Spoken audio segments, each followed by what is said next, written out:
my drama is going to leap into action with some of the most wonderful dancers around, and they'll talk about their companies and what it's like to do dance on Zoom, because we know all about theater, but hey, what about dance? Oh, all right, start with Jose Limon. Hi, Eva, thank you for having me. My name is Dante Puleio. I'm the artistic director of the Jose Limon Dance Foundation. And we have been doing a whole bunch of stuff figuring this new world out. As soon as everything hit, we went into giving classes online, Instagram, giving free classes every day at 3 p.m. And then after that, we went into rehearsal and we staged one of Limon's pieces via Zoom. And then the dancers took some time and they were shooting themselves, and now we're making a dance film out of that. And that's the bubble we're living in right now. And now we're planning some kind of residency where we can isolate ourselves outside the city for a couple of weeks. Oh, from Germany. All right. Hello there, I'm Henning Rübsam, choreographer and artistic director of Sense Dance, New York-based dance company. And I had the opportunity to teach here in Germany, where the corona numbers are down. In August, there was supposed to be the Tanzmesse, which is a biannual event where producers and choreographers and dance companies meet. It's sort of comparable to the annual meeting of APAP in New York. And that happens every other year here in Düsseldorf. However, that is canceled. I had scheduled some teaching engagements just beforehand in August, and they are coming through, provided the corona numbers stay down. And so I am spending the summer in Europe pretty much as planned. And then when I come back to New York in September, I have my teaching at Juilliard and at Fordham for Alvin Ailey. However, all that is history, and it's going to be online. So I can basically do that from anywhere. And I do look forward to being creative again and to being in the studio again with my dancers, but I don't know when that's going to be happening. And that's really weighing heavily. I mean, I'm trying to, play the sunny boy here and try to make the best out of the summer. However, I mean, creating, choreographing, that is what I want to do, and I don't really see how that is going to be happening in the fall. And Mark DeGarmo. Thank you so much, Eva. I'm Mark DeGarmo from Mark DeGarmo Dance. We're a New York City-based organization down at the Clemente Center on the Lower East Side. And we've been having such an amazingly interesting time. Despite the challenges, we were able to complete all of our residencies with 5 New York City public schools that we completed in full via Zoom. We pivoted extremely quickly to do our annual Dance for Dance fundraising event that was scheduled for St. Mary's Church on the Lower East Side. Last year, we honored Nia Imani Franklin, Miss America 2019. And so we were really excited to be able to move forward with that programming. And then we've actually been developing new programs, and there's a lot of opportunities for global dance artists to participate. We have a new interview series, Creativity and Creative Practice, which I'm interviewing folks for. And please check that out. We've just pivoted to highlighting our Black colleagues, queer colleagues, other colleagues of color to support the Black Lives Matter movement, and of course the social change in the United States that we're all hoping is going to occur as we're actually watching it take place.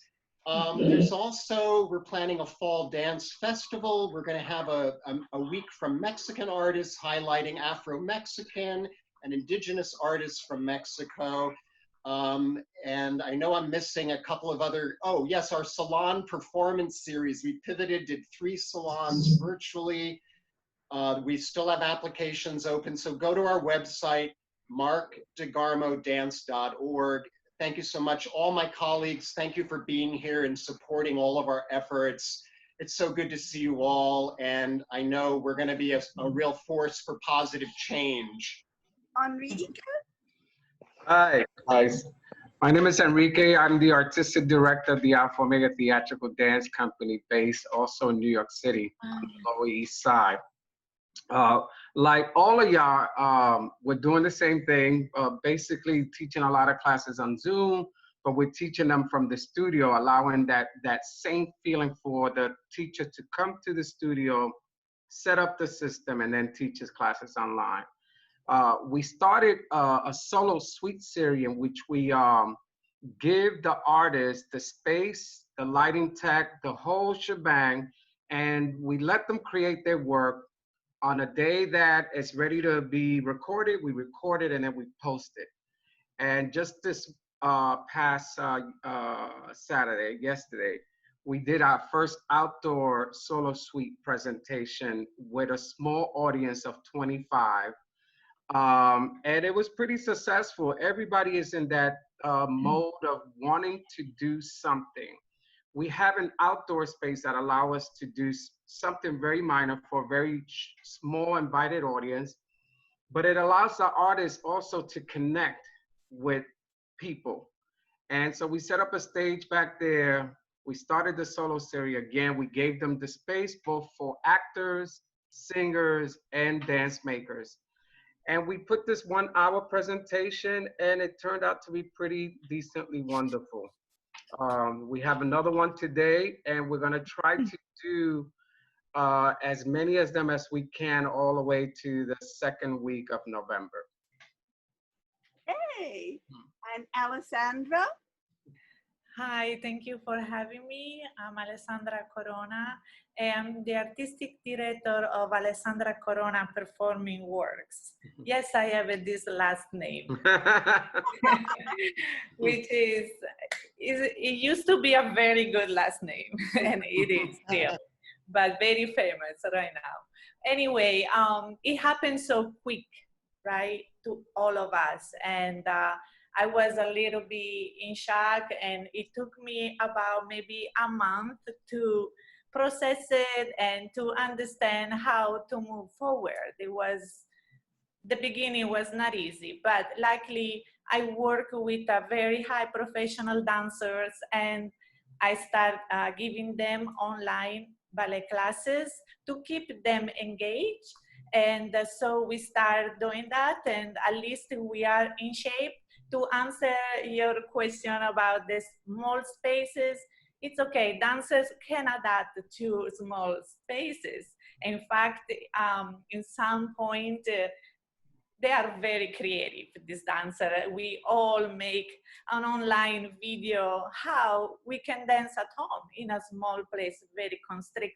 It still come out a really nice and interesting video and performance. So we're trying to evolve and make changes, and I accepted finally. So we all here, and we have to just adapt. And now I'm looking for, because spaces outdoor and that they are inspiring, maybe interesting space in New York is full of this, and slowly, like solos, we go and we do videos, and with this technology is amazing. I'm totally now on it to do their online performances. It's good, just and hopefully it's not gonna be too long. It's becoming a little bit too long, but hopefully it will end soon so we can all come back to the theater. The company was, actually, this was going to be a very good year. We had a lot of engagement in theater and festival and residency, so it's all canceled. But again, we just are moving forward and adapt to this new way to perform, and that's what we're doing. So thank you for having me. This is nice to share it with all of you. Oh, I love all this. And now Jacqulyn? Hi, thank you for having me. We were in the middle of rehearsing The Invisible Embrace of Beauty, which I was commissioned to do, which should have been performed at NYLA in June. And we're working with also a live composer. And so we quickly, immediately transformed into working on Zoom, which didn't quite work. It was very, very difficult. to do that. But we stuck together. We kept working, and now we are in the process of making the film from those rehearsals, because you could record on the Zoom. And so we're trying now to make a film from those rehearsals. And we got a date at NYLA for April. So we're hoping that in April we will be able to continue then to do that work and actually see it happen live. Right at the simultaneously with that, because I chair the modern department at the Alvin Ailey School, within 3 hours, we were transferring everything to continue in the next week teaching our classes, all the teachers, on Zoom. And I did with live musician. I worked with all the different musicians and figured out we couldn't really do drum well because Zoom is not really for that, for music and dance. So, we have that delay always. But we continued with Ailey giving all the classes and teachers. Ailey was so great to us, and they took us all the way through to the end of the semesters. All our Fordham kids graduated, and it was really sad for so many of our seniors who graduated in our certificate and university programs, and many of them who had to leave the country right after graduation. And then so Ellie brought all of us together in these big meetings, and then the dancers who were graduating from Fordham, we came together and they were all crying. It was incredible because we couldn't hug each other. We were doing those big hugs, bring their arms together.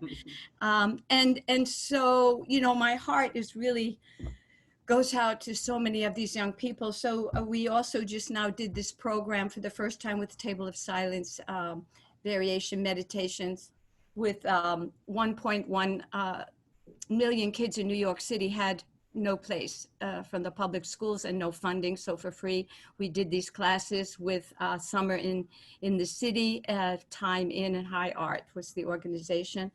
And that was very interesting because we created a whole program online, that brought the mandalas into play, teaching them about what the Table of Silence was, and them creating poem stories, using meditation and the 12 gestures of the Table of Silence. That I never thought we'd be doing something like that with children. And we're also, Ailey had canceled our summer program, but then at the last minute, we decided to do it, and we created classrooms with 2 teachers so that one teacher would be able to observe, because it's so hard to observe everybody. So we had teacher and teacher assistant, but we were both teachers. And then also we had a host. So we had a lot of we had a lot of collaboration with each student during the class and then after. So they felt more connected. Because usually, you have one teacher, and when I did the Graham Intensive, I had like 50 students, I had 3 screens.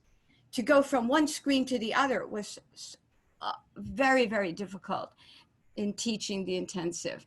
But we did manage somehow, but those 3 different experiences, I have to say, whereas I never would have thought of having 2 teachers in the same room, the feedback from the students was amazing. Then the last thing that we're doing is we do a meditation variation, which we thought we'd do it for 2 or 3 weeks. We're now in our coming up to our 14th week, every Sunday at noon, that we created on Zoom with our dancers through the doing of the 12 gestures of the Table of Silence. And we do that. It's only about a 9-minute meditation every Sunday afternoon at noon. It was created on the Zoom, and you can see it on Instagram Live. Some dancers do it on Instagram Live for us, and then it goes through YouTube. And you can still see it for 2 days. I can't believe we're doing all this stuff. But anyway, we are doing the Table of Silence live. It's going to be live prologue of the Table of Silence, creating it live on Lincoln Center on the morning of 9/11. We will do it again. The live prologue will only be with 24 dancers instead of 182 performers. And yeah, we just keep going. And I think I'm just blown away by all of you. I mean, we're keeping going. We're not going to let dance and we're not letting art go. And I look down on 42nd Street. I see 42nd Street right here. It's right out my window all the way to the United Nations. And it breaks my heart every day because it's silent. Catherine, unmute yourself, and Catherine's next. I'm Catharine Gallant. I'm so happy to be here and hear all of these wonderfully supportive and inspiring comments. And really right now, I can feel that everyone is making the most of this situation and going straight to their resourcefulness. And I want to thank Eva for including the voice of dance. Sometimes that doesn't happen, so thank you so much for that. Well, going back to April, we had our performance canceled. We were to be at Dance Space Project for a weekend, and it was a evening length work, my own work from my company, Catharine Gallant Dance. We had been working on this piece for about 2 years in various configurations, and this was to be the expanded full version premiere. So that was canceled, and at this point we're postponed until February 2021. Other things that were canceled, I'm involved in an international production with Jérôme Bell, his Isadora Duncan production. That has been moved completely to 2021. So big questions there. Also other kinds of workshops, performance we always do in Central Park in May. We created an online, a video version to share with people. So right now we are all, as I'm hearing and from you and other people, we are all dance filmmakers now in some form or another. And so we're really understanding the possibilities there and all of the positive discoveries that will include going ahead. So all of our workshops have been attended by many more participants than in the past and from various parts of the country and around the world. We never experienced this before. So what can we learn from this and hold on to? So I'm really in that place right now. And that really counters a lot of the frustration and feelings of isolation. So looking to what we can do as opposed to focusing on a sense of what we've lost, at least right now. Other than that, I'm also, my main job is I'm a full-time New York City Department of Education dance educator. So it took us about 10 days and we were teaching remotely on Zoom and other programs from March to June. And I figured out ways, we found ways to reach students, learned so much. The big question now, as you must know, is no one knows what will happen in September. So think of me when you hear about that news. So thank you so much for including me. Of course, this is great. And finally, we have Lori. Hi, hello everyone. I could just ditto everything you guys have said. It's really inspiring to hear how you guys have all progressed, everyone in their way. I can't, at first, I don't know, nobody really broached on this, but shock was one thing, but a kind of a wash of unbelief. When things were canceled in the moment they were for me, I was at a crescendo point of launching a 4-week creative residency at Baryshnikos and at BAC. I had international artists coming in, I had places for them to stay. I was launching into really exciting new territory for myself, and I was putting myself on a huge challenge. Just dropped. It just dropped out. That was March, something like 13th or something. We were supposed to start on the 16th. So I had to shake. I had to shake and quiver and dance solo and try to figure out why this is happening and what can I salvage of it what can I let go, and how can I move forward, because it's been moved to October, and it will be transformed. It will be something new and different. You know, that's what I think we're all grappling with, that idea that what we create is going to be new and different, from the social unrest to the creative new projects. With, as Catherine said, you know, we're all filmmakers now. It's just a new thing, and it's a learning curve I've been challenged with, certainly. Reaching people around the world is super exciting. And the first time I did a class, I went, oh, I think Isadora likes a virtual experience, because whatever. But we had a good time, and the students all around the world, you know, oh, okay, we can do this. And it's a huge opportunity for outreach. It's a huge opportunity also to reconsider what we are doing and how can we do it better, because there's a little bit of a pause, right? Big pause for some of us. I was teaching at the McBurney YMCA, and that closed in a second. And they're having huge struggle problems. I had a children's program and an adult program, and my company was in residence there. So it was like, gone. And I went, okay. What can we do? Slow down, take a breath, everyone pause, and then recalibrate in new and different ways. And I hear that's what everybody's doing. You know, it's an opportunity to spend a little more time soul searching things that that maybe we want to shift in our world, in our life. And it's kind of, this is it. I'm turning that into a gift for myself. So the Baryshnikov residency will go on, we think, in October, and if not, it'll be moved to the spring again. And in the meantime, I've had opportunity to gestate and figure out some new aspects of the choreographic creative process, and giving that time to myself for that. I think, you know, we've been able to reach out to people who haven't had a chance to study and offer them scholarships. And that's been a huge reach as well.